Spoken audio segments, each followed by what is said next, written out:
আপনারা তো শেরে বাংলা হুজুরের এলাকার মানুষ, অনেক মুরব্বী আছেন, দেখেছেন, এরকম অনেকজন আছেন। বলেন তো, হুজুরের জবানে কোনোদিন ঈদে গদিরে হুম এটা শুনেছেন? বলেন না, শুনেছেন? শুনেন নাই। পার্শ্ববর্তী আমাদের ইমামে আহলে সুন্নাত আল্লামা নুরুল ইসলাম হাশিমি, ওনার জবানে কোনোদিন ঈদে গদিরে হুম শুনেছেন? শুনেন নাই। 18 জিলহজ মওলা আলী শের খুদাকে আমার নবী সকল মুমিনের মওলা বলেছেন। এটা আমরা মানি। এটা আমরা কি মানি? কারণ সুন্নিরাই তো শের খুদা আলীকে মওলা বলা শিখিয়েছেন। সুবহানাল্লাহ বলেন না? আমরা মানি, কিন্তু তারা ঈদে গদিরে হুম ওই মওলা আলীকে আল্লাহ নবী যেই দিন মওলা বলেছেন মুমিনের, সে দিনটাকে কেন্দ্র করে ঈদে গদিরে হুম পালন করতেছে। সেভাবে তো সিদ্দিক আকবরকে, আবু বকরকে আল্লাহ নবী সিদ্দিক আকবর লকব দিয়েছেন, তাহলে ওই দিনটাও ঈদ পালন করতে হবে। আশারায়ে মুবাশশারার যে 10 জন সাহাবী আছে, তাদেরকে তো আল্লাহ নবী দুনিয়ার জমিনে থাকাকালীন সময়ে জান্নাতের সার্টিফিকেট দিয়েছে, তাহলে তো ওই দিনগুলো ধরে ধরে ঈদ পালন করতে হবে।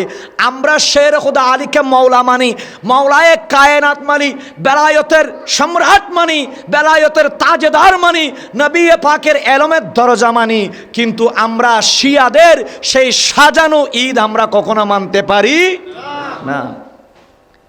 শিয়ারা বলতেছে আল্লাহর কুরআনুল কারীমের মধ্যে একটা সূরা ছিল, যে সূরার নাম সূরা বেলায়ত। নাউজুবিল্লাহ না হদ।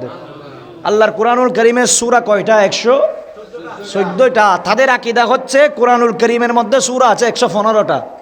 নাউজুবিল্লাহ না হদ। আল্লাহ কুরআনুল কারীমের শুরু দিয়ে বলেছেন লা রাইবা ফীহি, এ আমার বান্দারা, যে কিতাব তুমি তেলাওয়াত করতেছো, এই কিতাবের মধ্যে কোনো ভুল নাই, এই কিতাবের মধ্যে কোনো সন্দেহ করার অবকাশ নাই। তাহলে বলেন, যে সমস্ত শিয়ারা, রাফিজিরা, অনেকে তো নিজের ঈমান বিক্রি করে দিয়েছেন।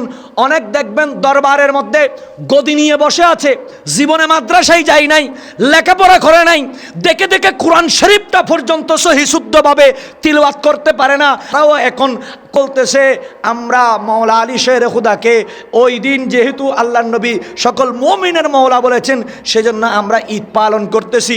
মূলত তারা ঈদ পালন করতেছে না, মূলত তারা শিয়াদের টাকা খেয়ে নিজেদের ঈমানগুলা বিসর্জন দিচ্ছে। কথা বলেন ঠিক কিনা? এই সময় এই শিয়া ফিতনাটা বড় বেশি আমাদের জন্য হুমকি হয়ে দাঁড়িয়েছে। আমরা আল্লাহর দরবারে ফরিয়াদ করব, এই শিয়া রাফেজি যারা আছে, আল্লাহ তাদের থেকে আমাদের ঈমানকে হেফাজত করুন। আমার গৌসে পাক শাইখ সাহেব বাগদাদ আব্দুল কাদের জিলানী বলছে, শিয়া যারা আছে তারা জাহান্নামের কুকুর, তাদের সাথে যারা সুন্নি মুসলমান তাদের কোনো সম্পর্ক নাই। আমরা তাদের নতুন ঈদ মানি না।